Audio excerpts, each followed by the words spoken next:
Welcome to another episode of Lackawanna Pastimes. I'm Sarah Piccini, the Assistant Director of the Lackawanna Historical Society.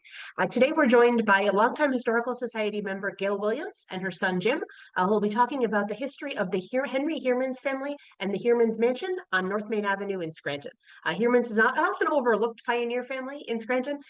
Gayle is actually not a descendant of Henry Heermans, but her family has lived in the residence for longer than the Heermans family has. So after this program is over, we're thinking of renaming it the Heermans Williams House. So Gayle, I'll turn it over to you to talk about the history of Henry Heermans and his house in North Scranton. This is the current picture of the Heermans Williams Mansion. It's a private residential home in the Scranton neighborhood of Providence. The mansion was in Henry Heermans' family for 95 years and in my family for 103. There are two Heermans houses, neither of which is this house. They were both in West Scranton. Henry Heermans' brother Phillips built the first one, which was later known as the Old White Tavern. Philip's son built the second one, which is also an inn. For that reason, and because Henry called it a mansion in his will, I'm using mansion to refer to the house in Providence. In later years, Henry's children did call it a homestead. The mansion is Scranton's second oldest known house, predating the Silkman North Scranton branch of Scranton Public Library by at least 12 years. The Lackawanna Historical Society agrees it's older than the Silkman house. And the oldest house in Scranton is a Tripp family homestead built in 1771. Here are some important dates around the construction of the mansion. The date of the mansion was based on these factors. 1824, in a 1925 newspaper article, Henry's grandson, A.B. Dunning Jr., said that according to his information, the homestead was erected by Mr. Heermans in 1824. 1827 is when Henry bought the land from Michael McKeel. He then sold property in Wayne County in May of 1827, and the Wayne County deed lists Henry as living in the township of Providence. 1829, according to Henry's daughter Mahala's obituary, she died in the house she was born in. She was born in 1828. Where is Providence? The certified township of Providence was one of Connecticut's 17 certified townships. That's outlined in red and is a smaller square. It's 6 miles in area within Providence Township on this map. It contains parts of modern-day Scranton, Dunmore, and Taylor. It was divided into 43 lots. Providence Township was founded in 1792 and is a 44 square mile area encompassing present-day Scranton and stretching to the Wayne County line. Later, Providence Township was one of 17 townships in the county of Luzerne. It reverted back to the 6 square mile area that was originally the Connecticut Township. However, it had 93 lots, as you'll see in a later slide. This is the Mellish Whiteside map. This is a portion, it's the earliest accurate map showing true landmarks. The point of the arrow is Heermans Mansion. The tail is an insert of just Providence Square. This map, the map of the future city of Scranton in 1840 by Edward Merrifield, was from an 1896 pamphlet. Providence is one of 3 major areas that later became Scranton. The other 2 are Hyde Park and Slocum Hollow. Also, an enlargement of the map illustrates Merrifield's description. Coming back to Main Street, the first place reached was that of Henry Heermans. Besides conducting a farm, he had a store of general merchandise. Below next was Eratus Heerman, and nearly opposite was the Bell Schoolhouse. This is a view of Providence Square taken in 1863 during the Civil War. You can make out the graded school, formerly Jefferson number 25 High School, on the ridge. And below that and slightly to the right is City of Lights Church, which was formerly Providence United Methodist Church. And further to the right is the Silkman House. The arrow on this 1864 map points to the 7 houses Mrs. Sarah Ann Heermans, Henry's widow, owns. The borough of Providence, formerly Centerville and sometimes known as Razorville, was created in 1849. Providence Square is a half-mile from the mansion. The Pennsylvania Legislative Act that created Providence Borough set one border on the north line of Henry Heermans, deceased, to a corner of the lands belonging to Mrs. Polly Dean, which is Henry's daughter. When Scranton was created in 1866, Heermans line was one of the boundaries. And this is the current map of Scranton, and the neighborhood section of Scranton. That's what Providence is now. A lot smaller than the original 44 square miles. I've had a few challenges with doing the research. I'm not a historian, but an amateur genealogist, and this is a house history. I'm not related to Henry Heermans, and I used ChatGPT and Notebook LM to get the bullet points and notes for this presentation. I pronounce Henry Heermans' name as Heermans as opposed to Heermans. Henry's family's last name is usually spelled Heermans, but there are various spellings of the name, including Heremans. And some families changed their name to Heermans, so that's what I went with. Excuse me. He was a builder, and while there's no documentation that points directly to Henry building the mansion, he and his brother Philip were both builders. And dating, I mentioned that a little bit before in slide 3, but the style and timber construction of the mansion were out of favor by 1824. And then in the history of Wayne County by P. Goodrich, Henry packed up everything and left Salem in 1829.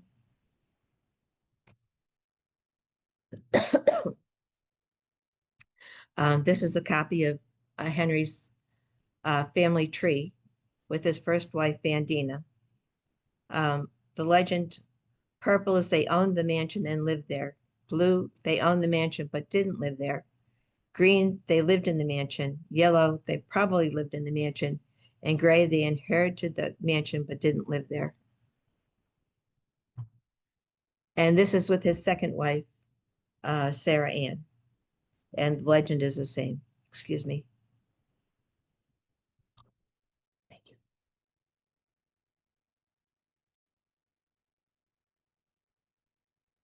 you.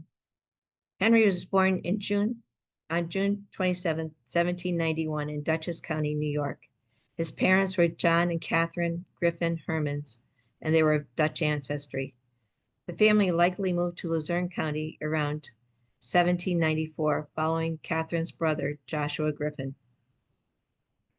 Henry's grandfather, Jacob Heermans, left a will binding his sons, John and Martin, to manage the farm until Martin came of age. The farm was sold in 1794 after Jacob's widow, Katrina, died. Henry had 4 known siblings. Mary married William Cyril, the grandson of Constance Cyril. Philip married Mary Fellows, the daughter of Joseph Fellows, and he built the Heermans house, later known as the White's Tavern in West Side. John married Sally Mitchell, whom he met when returning from New Orleans as a captain in the War of 1812, and Clarissa married Zephina Knapp. Except for John, the siblings all settled in Wyoming and Lackawanna valleys. Henry was not living with his parents in Pittston Township by 1810. The historical fiction book by Aileen Solom Friedman suggests he went to live with his cousin, Joseph Dolph, in Wayne County around 1808. Around 1810, Henry married Vandina Nicholson of Salem Corners, which is now Hamlin. By 1811, Henry was assessed as a carpenter in Salem Township, where he became known for building some of the first frame houses, and that's believed to include the Henry Hamlin house. Henry and his brother-in-law, Zephina Nicholson, also built a sawmill.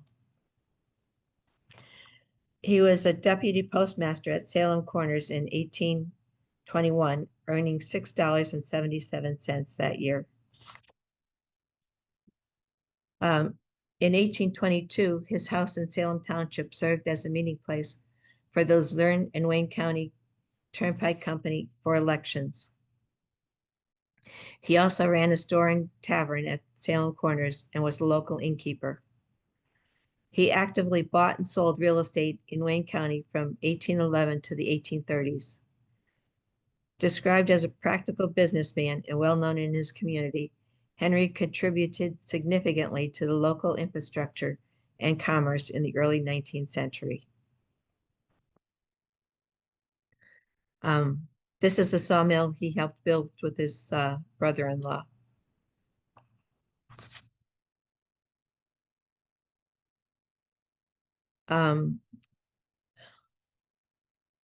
In 1827, Henry bought 300 acres of land, outlined in red, situated in Providence, one of the 17 townships of the county of Luzerne, being parts of lots numbered 20, 21, and 19. Henry bought it from Michael McKeel for $4,400. The property spanned from the Lackawanna River to the Abington border, or for locals, it's roughly the entire plot section to the Morgan Manor. The land consisted of flat terrain and mountainous terrains. There were trees and meadows, a road, a ford or bridge across the Lackawanna River. Henry and his first wife, Vandina, and their 5 children moved to Providence around 1827. Their daughter, Mahala, was born in the mansion in 1828.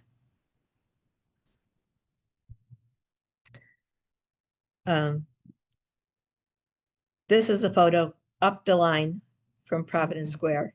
It was in the previous slide. For those not from the area, that would be north of Providence Square. This photo was taken during the Civil War. The house on the hill is the Henry Rockwell estate. That's now Weston Park. The vantage point is about Greenridge Corners. And this is a close-up of that picture we just saw. And we believe that the house there in the center is the Heermans mansion, with the store next to it and the barn across the street. The 2-story mansion is about 35 feet by 28 feet with a center chimney. Originally, the chimney had 8 flues. The ceilings are 8 feet high and now divided into 2 apartments, one on the ground floor and one on the second floor. The mansion was moved back 17 feet in 1925 and remodeled and enlarged. Jim will now tell you about the mansion's features.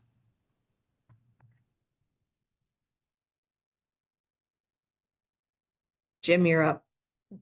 Yep, a little technical difficulty. Sorry about that. In the previous picture, that was about the time period that our family took possession of the Heermans residence there in the early 1920s. We have some pictures here showing the framing of the attic space.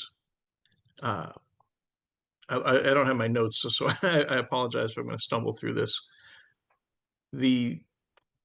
The framing for this is kind of unique as timber frame houses go. It's built more like a barn of the era than it would be of a residence, so that's pretty interesting. The photo on the left shows the framing of what's called a purlin plate. So that is a beam that spans the width of the house and supports the rafters for the roof mid-span. That's very atypical for most of the timber frame construction either before or after. It seems to only really exist in a very specific type of construction in a very specific time frame. Notably, it's related more to English barn construction, and that's an actual type of framing. The English barn is very common in our area, and is usually, I don't remember the size, but it was like a 35 by 40 barn. So basically, all of the old barns that you see are framed very similar to this that I've noticed. The middle picture shows a detail of one of the timber frame joints showing the mortise and tenon construction of both a brace and the end bent, which is the gable end wall of the house. You'll notice that it's got a mortise and tenon joint with a wood peg construction. And then the picture on the right shows a better detail of the bracing joint to the purlin plate and what the wood pegs would look like. And it appears that somebody scrawled some graffiti on there in 1993. That would be me. If you'll advance the slide, please. The joint here shown is one of the purlin plates to one of the vertical framing members, showing the mortise and tenon joint again. And this is a unique period in history. We're right at the beginning of the Industrial Revolution, so everything is going from 100% individual handcrafted to much more of an assembly line style. And if you think about like the Amish barn raisings, how they have a work king or a work party, with this type of joint, it's called a scribe rule joint, it appears to me to be. Later joints were done what was called the square rule, where in a scribe rule joint, each individual joint was crafted by one person who took the joint from beginning to end and used more vernacular style. The measurements were more fitting the materials than anything else. No other guidelines. And you could evidence that by the marks there. You see the XI or IX likely are a joint number. Later square rule joints weren't typically marked individually because they were the framing members were sized all the same on the construction, and each joint was the same dimensions and measurements, allowing different members of the work crew to work on different sections. So you could have one person working on the mortise and one person working on the tenon, and know that when you come together, regardless of whether they're marked or not, they're going to fit. If you'll advance the slide, please. The photo on the left is showing a detail of the the beautiful framing wood that they used. It's believed to be white pine, and if you know anything about your timber and your lumber, you can see how tight the grain and straight the grain is. In some of those earlier photos of the Providence area from the 1860s, you can see a lot of white pine trees still standing, and they were all very straight.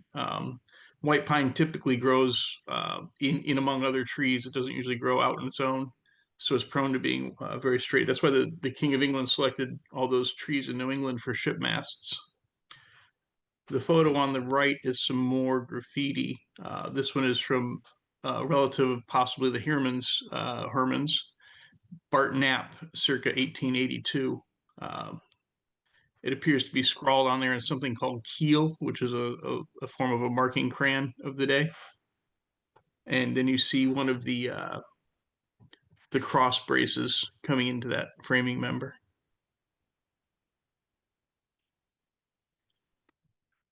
These photos show some evidence of the way that the framing members were constructed. This house appears to be a mishmash of both hand-hewn beams and sawn beams, which is, to me, it kind of indicates some early industry.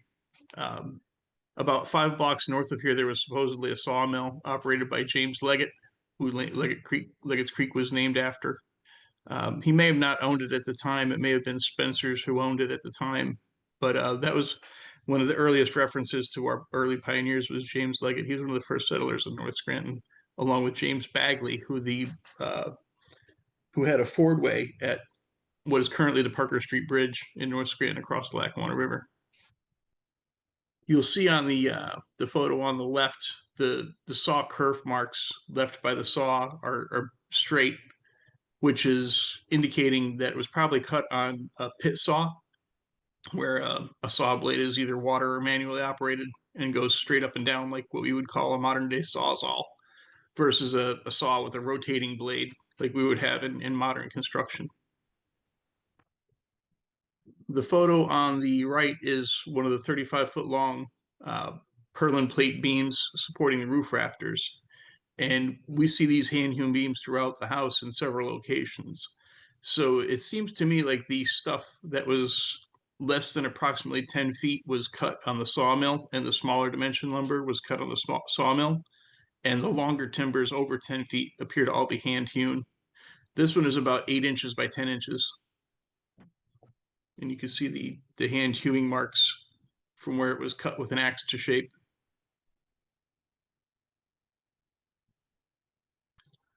This is a picture of the front door. You could find pictures of similar doors in old pattern books and old newspapers being offered for sale from Philadelphia, New York, and other places in Connecticut. I don't see any from Lancaster or Allentown area. I only see them from Philly, and this does match some of the ones from Philadelphia. However, I haven't been able to see too many from the Connecticut area, which is where I would suspect this was possibly purchased and hauled from.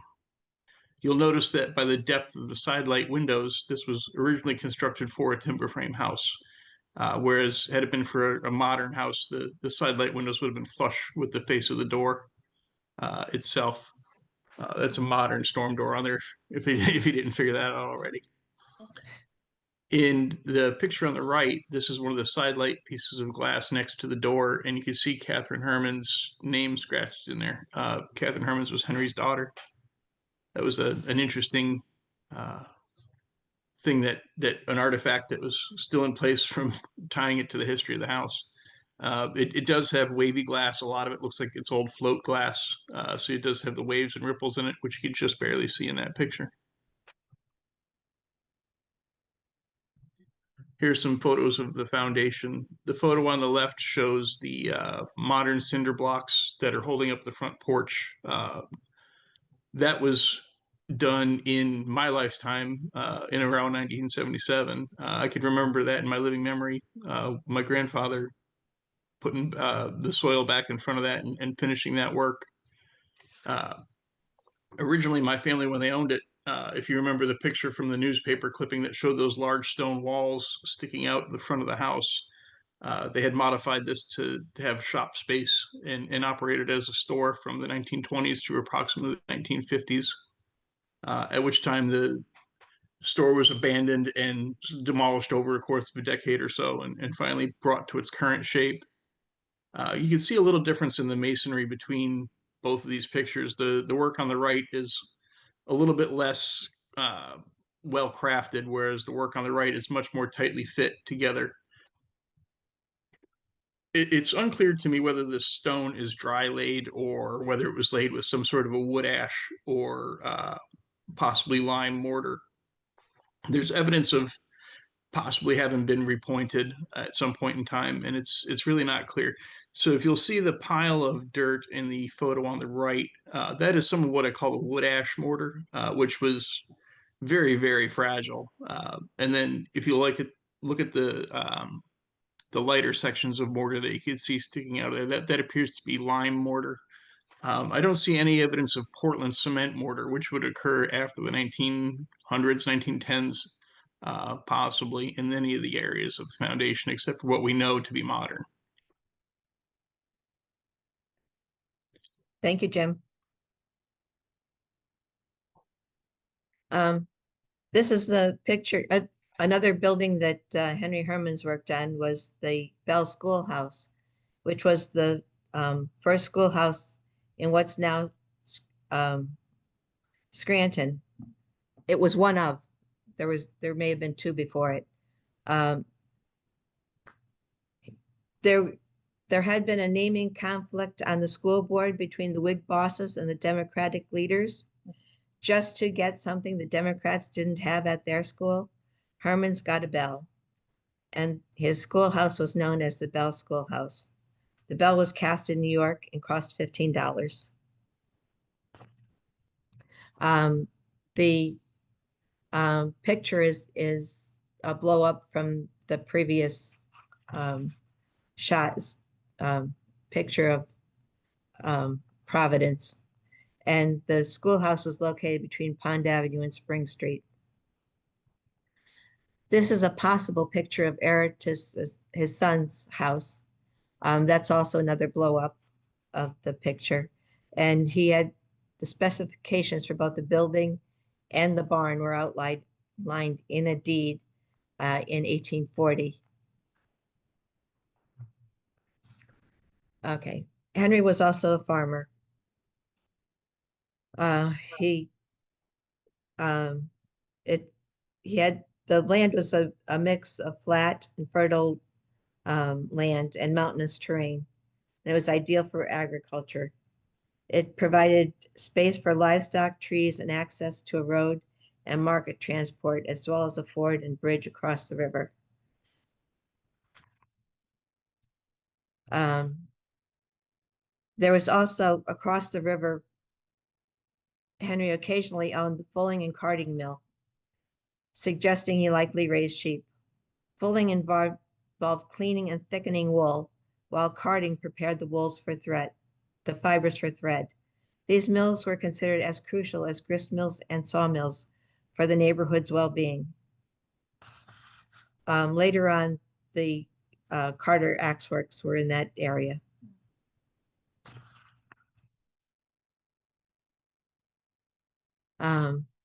These were the current prices as of 1837 for merchandise that was in Carbondale. Now, the way out of the valley was either through Carbondale or down the Lackawanna River to the Susquehanna River, and supplies were sent both ways.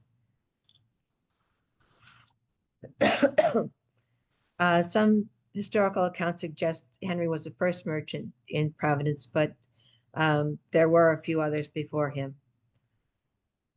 including Michael McKeel that he bought the mansion off of. The location of his store was next to the mansion that later became 2401 North Main Avenue. And initially, his stock was transported by wagon from Salem, and he kept the only store between Carbondale and Pittston, receiving goods via the Delaware and Hudson Canal and Railroad to Carbondale. Then boats on the Susquehanna and Lackawanna River carried produce downriver and brought store goods back, with Heermans often receiving packages when Scranton was not yet a significant hub.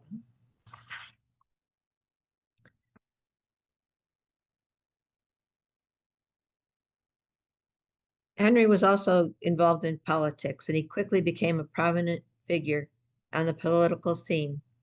In 1831, he was a tax collector. In 1843, he was a trustee for school lands. In 1838, he was one of 6 men to draft a resolution to the Pennsylvania legislature to extend the North Branch Canal up the Lackawanna River. Then in 1841, he was president of a group formed to petition for a new county. That's Lackawanna County that finally was created in 1878.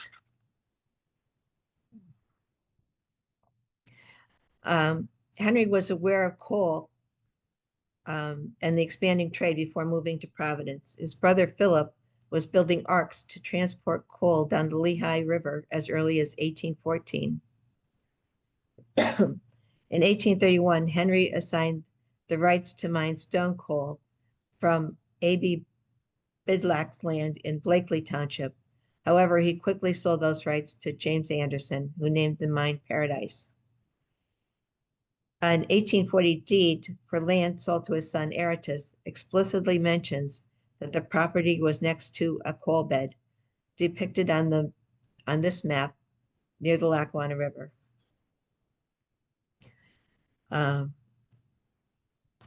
The Scranton coal fields were not extensively developed until 1855, although nearly all of Henry's 300 acres contained coal. While the extraction and transportation methods during his lifetime limited his ability to capitalize on these reserves. Nonetheless, coal rights were included in the assessment of his estate in 1844. And this is an 1890 map of the collieries. Number 46 Leggett's Creek and 54 Clark's Tunnel were probably either on or next to Henry's land.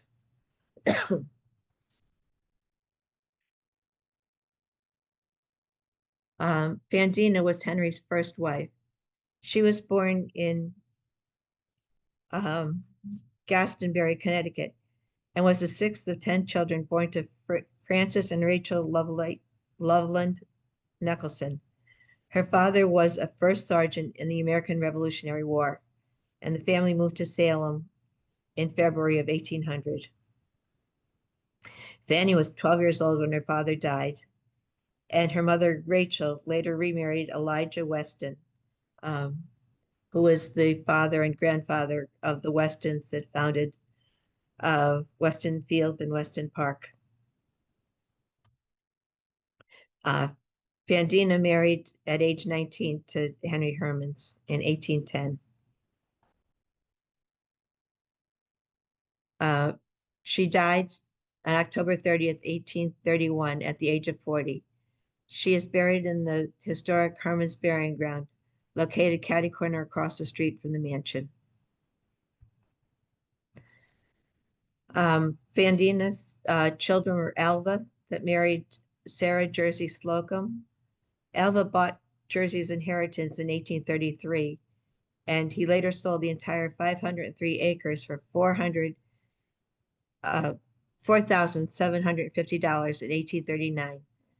That's a year before that whole purchase, that whole section was bought by George and Sheldon Scranton and Sanford Grant for $8,000. And you know where that is, in all of downtown Scranton. In the 1850s, he moved to Texas and married Mary Ellen Wilson. Aratus married Mahala Tripp, the daughter of Isaac Tripp III of the Tripp homestead and Scranton's oldest house. Catherine married W.W. Winton, who was a teacher, a merchant, and eventually a prominent local coal baron and banker in Providence. The western section of Jessup is named after W.W. Chancey died in infancy. Polly Searles married Isaac Dean, the son of James Dean of the Abingtons, who was active in banking with W.W. Winton. Emma married John Graham. They initially lived in Windsor, New York, and then moved to Minnesota. Mahala married Abram B. Dunning, the son of Gilbert Dunning of Dunning, which is now Elmhurst. She was 3 when her father died, and she was 3 when her mother died, and 15 when her father died. Abram was a successful politician and supported the creation of Lackawanna County, believing Providence Borough would become the county seat.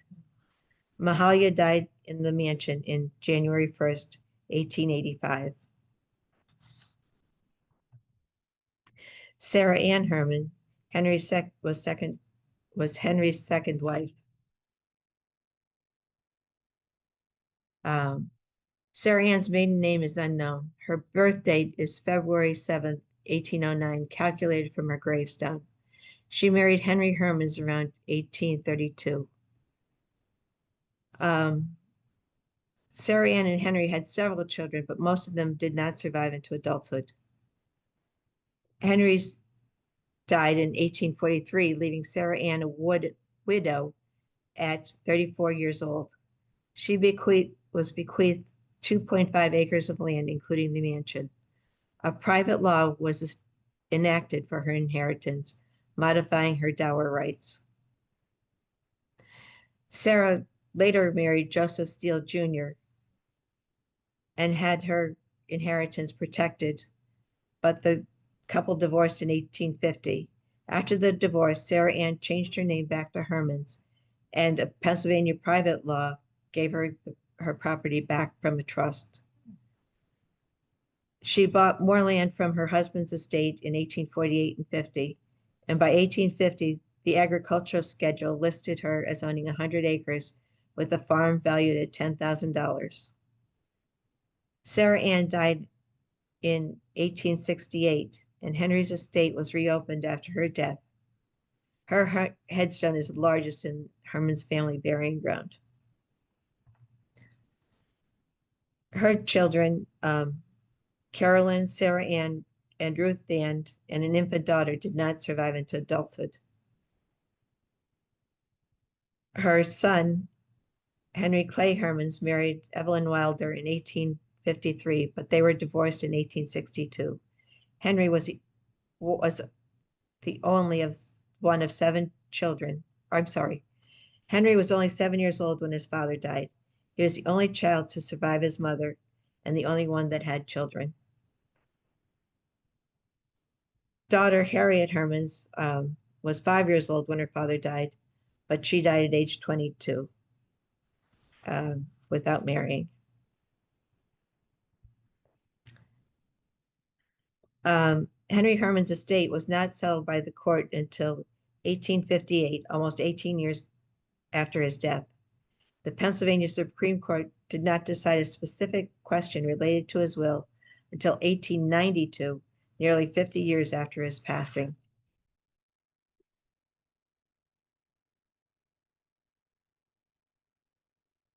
In 1844, 3 independent assessors were appointed to divide and assess Henry's land holdings. They partitioned the properties into 5 shares and appraised each share, as you'll see in the next 2 slides. In the 1800s, Pennsylvania dower rights entitled a woman to 1/3 of her husband's real estate and a life estate, which meant that Sarah Ann was entitled to over 1,000 acres. There were 3 private laws by the state legislature concerning Henry's will to provide for guardians for the children and other areas.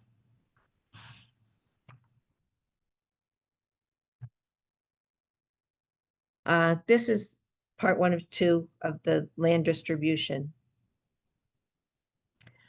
Section A is in Lackawanna Township, and that was part of Share 5. Section B is in Bucktown, which is now Dunmore, and part of Lot 29, Share 4. Section C is a smaller rectangular lot in Centerville, Providence Square area, and that was Share 3. Section D are the house lots that are shown again on the next slide. They are on Henry's original 300-acre lot. The lots exclude the coal rights, and 3 lots are part of Share 4, and 3 are part of Share 5. This is where the majority of his land is. It's 288 acres at this point. The original 300 acres, less 12 acres he gave to his son and to the school district. Isaac and Polly Dean purchased the skinny 81-acre triangle on the left at Section E, or Lot 3, for $4,450. In the center, Section F, Lot 2, is a 96-acre parcel, excluding the house lots purchased by W.W. Winton and Catherine Winton. The 94-acre lot on the right, excluding the 2.5-acre mansion lot, was purchased by Andrew Bedford, a guardian for Henry Clay Heermans, for $4,280. Sarah Ann got the life estate to the mansion and the 2.5 acres it sat on, which is the triangle. This is the Heermans family burying ground. It's located catty corner across the street from the mansion in the 2400 block of North Main Avenue. In his 1842 will, Henry specifically reserved the land forever as a family burying ground.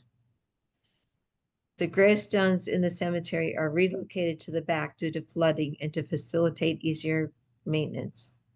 Among the unknown burials are Sarah Ann, the daughter, Ruth Ann, and Harriet Heermans, Holden Heermans, a son of Aratus, Arabella, Gertrude, and James C. Winton.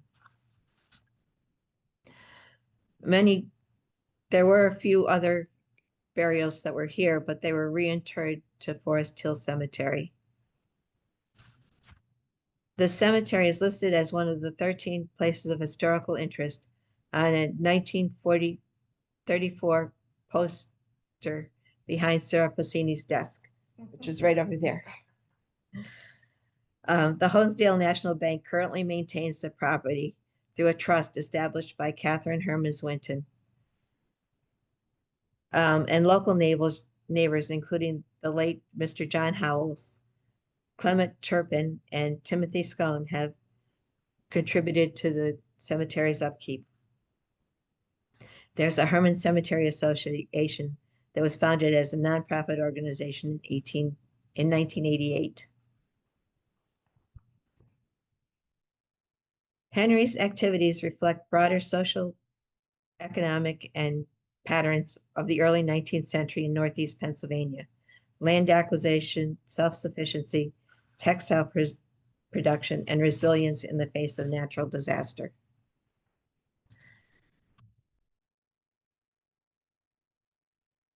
At his death in 1843, he had over 430 acres across Providence, Bucktown, Lackawanna Township, and Carbondale Township.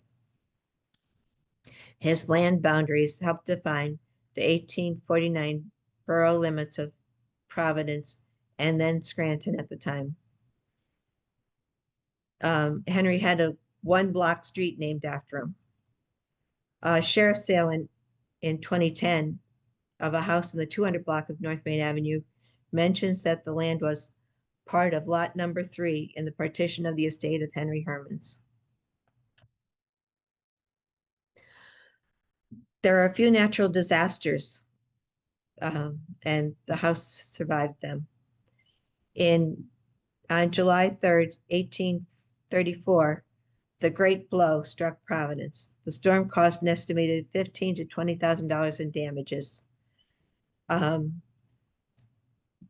Heermans' property was directly impacted. His large shed was destroyed, a barn was unroofed, and another barn was destroyed, and many fruit trees were blown down. However, the mansion appears to have escaped unscathed. The Big Blow of 1911 was another powerful storm.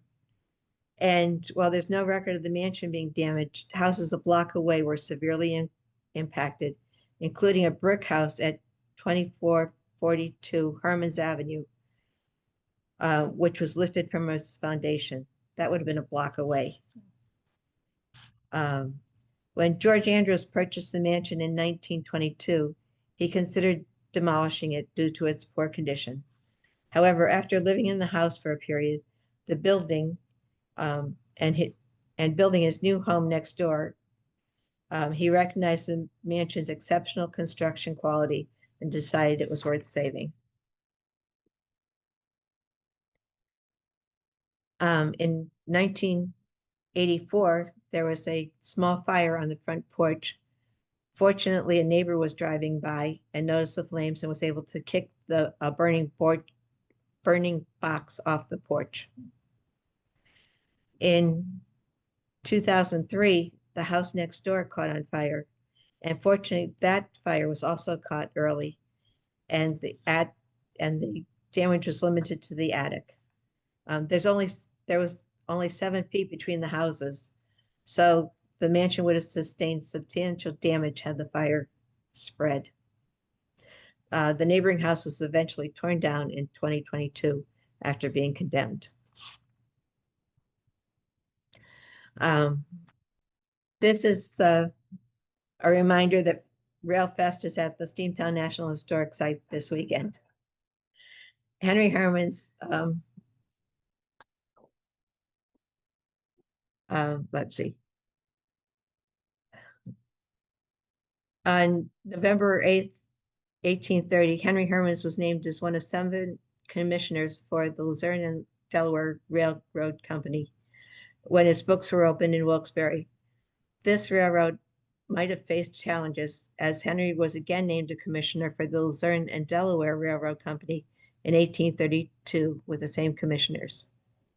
In 1859, Sarah Ann and Henry Clay sold rights for the Flatland Gravity Railroad of the Delaware and Hudson Company to cross their land.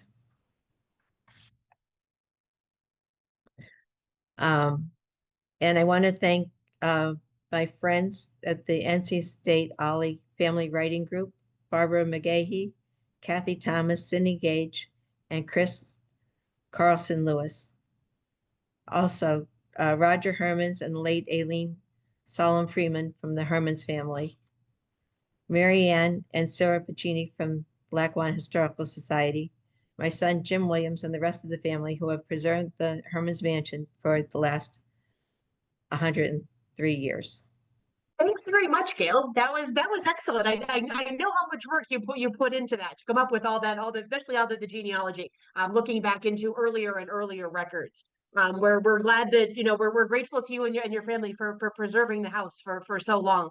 And taking such possession and such passion in preserving it. And remembering the history of the family and the cemetery across the street. It's great to see that it wasn't just torn down or it wasn't overlooked. So that's excellent. I love, Jim, I love the detail that you included about Catherine's name carved in the front door. I'm delighted that survived. I'm picturing a tyrannical little toddler running around carving her name in a door, and that's great that it's still there. Well, Sarah, it's thought that she carved her name with her diamond when she got engaged. Oh, well, even better. That's an even better story. Excellent. That's a way to leave your mark before you leave your parents' house. Good for her. Does anyone have any questions for Gail or for Jim? I did have muted everybody, so if you have a question, please unmute yourself and chime in if you have questions. I did. I thought I had it off, but then I was on. No, one year when my mom was going through dementia, I just was driving her around. She was kind of telling me where to go. And all of a sudden I looked and there was this little cemetery and I had no idea what it was. Went over there and took a look at it. And Gail, that's what I found. That's what you showed me, what I discovered. So I learned something else. Thank you. It's great that the bank is preserving. There's interest in preserving that cemetery. There's we get requests an awful lot from people interested who found other family cemeteries around that are overgrown and there's no chain of ownership anymore. So it's great that one is accessible and it is still being maintained. There's a comment in the chat from Troy Watkins just to confirm what's the address, the current address of the house, Gail. It's 2407 North Main Avenue. 2407. And like I said, it is a private residence. Right. Yeah, it's close to Parker Street, Tori, if that helps. Cite it for you. View out the attic. Well, it's hard to get to. As Sarah right. and Mary Ann know. It's worth it. It's worth it. It's neat to see. Sarah knows I'm a train buff, and yes, there's a train that goes up there 2 to 3 times a week, and not just the excursions, but regular freight. So it's a nice view. In the photo that shows the Steamtown train, that is along the tracks that were eventually the O&W, but it was the Flatland Gravity Railroad. One of the first steam engines in the lower valley operated on that track. It was only 4 miles long, and it really ties together the histories of the upper valley and the lower valley right there. That area, that big flat area of the plot, was originally Capouse Meadows, which would have been cleared by the Indians, and then another settler, James Bagley, who was a patriot in the Revolutionary War, made his pitch there. But W.W. Winton, I believe it was one of the movers and shakers in the North End. He founded the bank there at Providence Corners and was very active with the Delaware and Hudson. All these properties relate very closely to the Hudson Coal Company, the Delaware and Hudson Canal Company, and what was later the O&W tracks. I believe the O&W purchased a part of that to get their line up north. So it's really neat to tie this all together with the Gravity Railroad, the canal, and the Flatland Gravity, and going into the steam railroads that service Scranton. the flatline gravity eventually went down to, I think, the passenger station at Vine Street, and the last office for the Hudson Canal Company was right there at Depot Street, which Bernie McGurl and his outfit, the Lackawanna River Conservancy, I think they've recently purchased that property They to did, preserve. yes. So it ties together with this house, and it's, if there's an opportunity to save North Scranton, there's some things happening. They're doing a North Scranton neighborhood development plan as we speak, and that would be, you know, great items to make sure it got preserved. Sure. Yeah, it's always interesting when you're looking back at into old families and their connections to industry, and then you match up their names to names on street signs, and see what's, you know, the continuing impact, the continuing legacy of these families. And there is a little bit of a renaissance and revitalization going on in North Scranton. Like I said, Bernie McGurl and LRCA seem to be kind of tying into it. They were in the Silkman house previously. As Gail said, this Heermans house is just slightly older than the Silkman house.